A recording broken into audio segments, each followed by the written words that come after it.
le había adelantado, a Nancy Flores, corresponsal de la revista Contralínea, periodista independiente y amiga de la casa aquí en Sin Censura, porque hay varios temas que han publicado en la revista Contralínea que me gustaría conversar con ella. Nancy, te saludo con mucho gusto.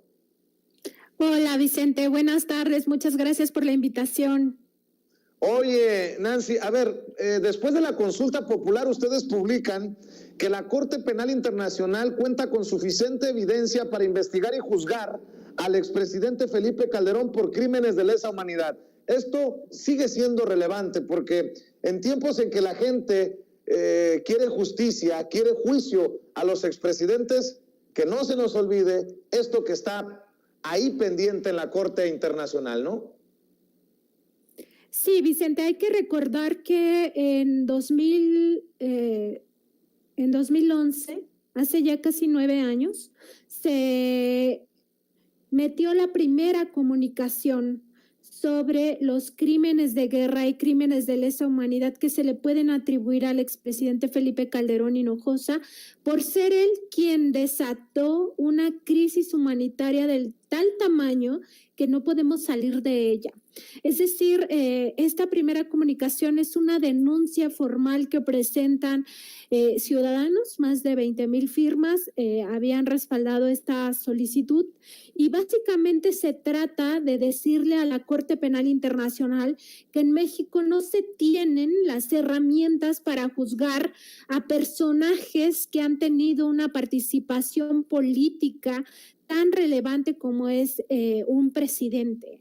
Y justamente con el tema de la consulta, lo que nos queda claro es que el sistema mexicano ha estado hecho a la medida para que los criminales de todo tipo, es decir, desde aquellos que saquean las arcas nacionales y que cometen con ello delitos de carácter de corrupción, hasta los que cometen crímenes de lesa humanidad, tienen asegurada su impunidad, ¿no? En este caso estamos hablando de un expresidente que declaró una guerra, supuesta guerra contra el narcotráfico, que en realidad es una guerra, como todos lo hemos visto a lo largo de este tiempo, una guerra que benefició a uno de los cárteles, que es el cártel de Sinaloa. De hecho, hay evidencia, hay hasta un exsecretario de Seguridad Pública que está siendo enjuiciado en Estados Unidos por su asociación delictuosa con el cártel de Sinaloa. Precisamente estamos hablando de Genaro García Luna, quien fuera uno de los principales motores de la supuesta guerra contra el narcotráfico. Entonces, lo que nosotros evidenciamos en este trabajo, además, es un tema que hemos estado ya publicando desde el año pasado, que no se nos olvide que existe esta comunicación que está en la Corte Penal Internacional, más bien estas comunicaciones, porque son varias, donde se agregan mucho más evidencias, y entre las evidencias, fíjate, Vicente, que hay cosas muy interesantes, entre otras las, digamos, propias investigaciones que ha llevado a cabo la Comisión Nacional de los Derechos Humanos, donde se comprueba que agentes del Estado mexicano son responsables de crímenes de guerra y crímenes de lesa humanidad. ¿De qué estamos hablando? Bueno, de ejecuciones extrajudiciales, del uso de caravanas de la muerte, evidentemente llevadas a cabo por estos agentes del Estado mexicano, de hechos de tortura, de desaparición forzada, entre otros crímenes graves contra la humanidad, contra los derechos humanos. Entonces, es muy importante entender que si en la justicia mexicana no existen las condiciones para juzgar a los responsables de esos crímenes de guerra y crímenes de lesa humanidad, existen instancias internacionales, y en este caso sería la Corte Penal Internacional, donde ya hay denuncias presentadas, donde ya existen los antecedentes, donde ya hay un expediente, y lo único que falta es que la Corte pues se pronuncie al respecto, que se pronuncie sobre este tema. Así es, y sobre otros temas que están publicando, veía tu nombre incluido en este grupo de periodistas que están publicando basados en los documentos que da a conocer, que revela Wikileaks, esto sobre el Yunque. La exclusiva Wikileaks, querida Nancy Flores, el Yunque, sus métodos de contraespionaje, espionaje, contraguerrilla y manipulación social. Hace unos días platicábamos con Sósimo Camacho aquí y veo que se extiende también esta investigación exclusiva, especial de la revista Contralínea. Sí, somos prácticamente todo el equipo los que participamos en esta investigación de los archivos, 17,000, un poco más de 17,000 archivos a los que tuvo acceso Wikileaks y que comparte con 4 medios, entre ellos el de México, que es Contralínea. Y bueno, nos dedicamos a la tarea de rastrear todo lo que pudiera ser de interés de los mexicanos. Todavía tenemos, fíjate, varias entregas programadas de estos archivos porque tú te imaginarás, Vicente, que es muchísima información muy rica, muy valiosa para entender cómo se mueve la ultraderecha, no solamente en México, sino en el mundo. Estamos hablando de organizaciones que operan en 50 países con objetivos muy específicos.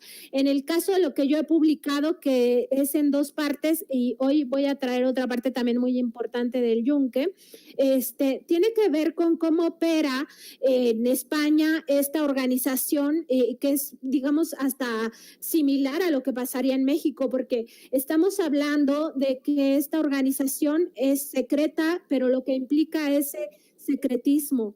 Y los testimonios a los que tuvimos acceso, uno de ellos es del filósofo y exyunquista López Luengos, que fue dado por válido en uno de los juicios contra la organización española Hazte Oír, este exyunquista revela a partir de su propia experiencia en el Yunque, más la experiencia de otros 30 testigos a los que entrevistó, pues cómo se maneja esta organización. Y estamos hablando de que realizan espionaje.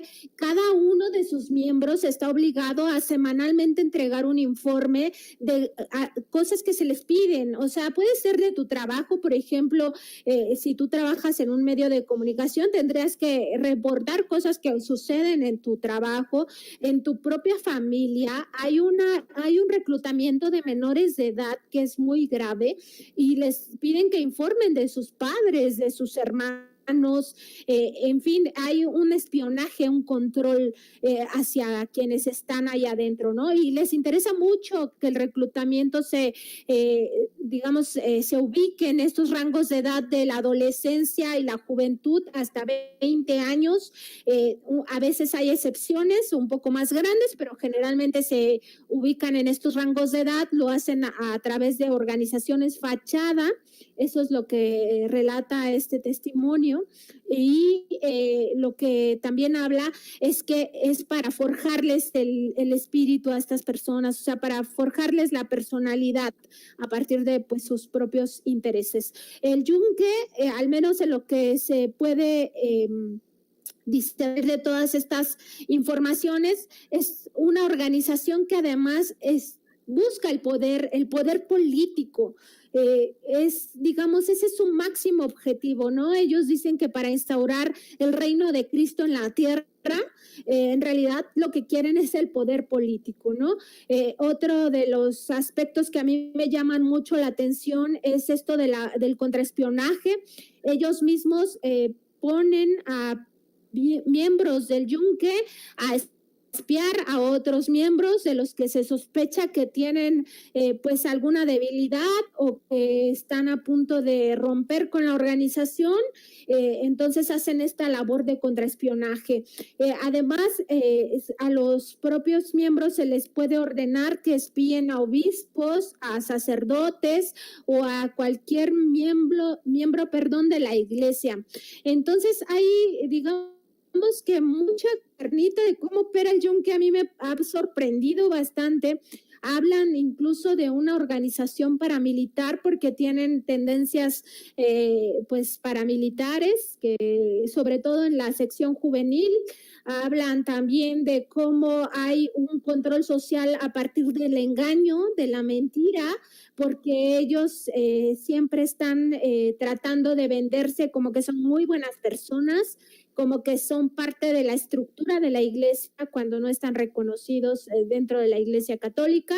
y en general que hay un engaño para justificar esto.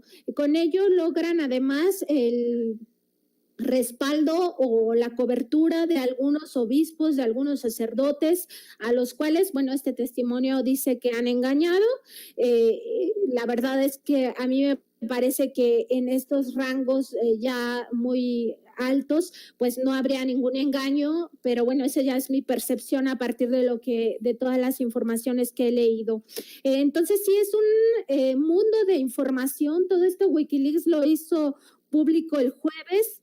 A nosotros nos permitió entrar a esos archivos con mucho tiempo de anticipación, pudimos ir recuperando cosas muy interesantes, sobre todo para entender cómo opera la derecha. La derecha se ayuda, se colabora a nivel internacional, no solamente es lo que tienen en cada país, sino a nivel internacional se van, digamos, ayudando. Y a mí hay una parte, fíjate, de este informe que me parece muy reveladora de cómo se exporta el modelo mexicano a España, porque ellos hablan de que hay una secretaría de información y que hay una secretaría de higiene, que es la que se encarga de la seguridad en todos los eventos y que les pide que dejen su coche aparcado a dos calles, que no entren más de 2 o 3 personas, que el recinto donde van a hacer su reunión secreta se vigile las ventanas, se vigile que no haya cámaras, que no entren con el celular, que le quiten la batería. Bueno, esto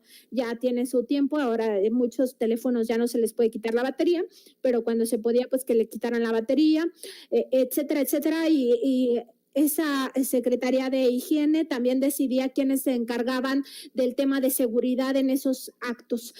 A mí me parece muy revelador porque en España hay que recordar que las instituciones no se llaman secretarías, se llaman ministerios, se llaman secretarías en México.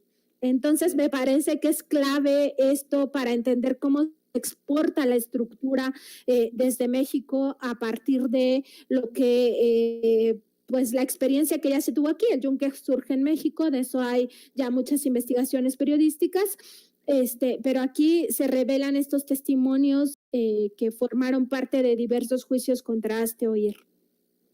Pues estamos al pendiente de lo que están publicando, esto de ser el medio elegido para revelar esta información de WikiLeaks. Se lo mencionaba a Sósimo, te lo menciono a ti, Nancy, es solo una confirmación de que lo que están haciendo en la revista Contralínea está bien hecho. Felicidades, enhorabuena, éxito. ¿Y por qué no cerramos invitando a la gente para que busque precisamente lo que publican en la revista Contralínea y para que también te sigan en redes sociales?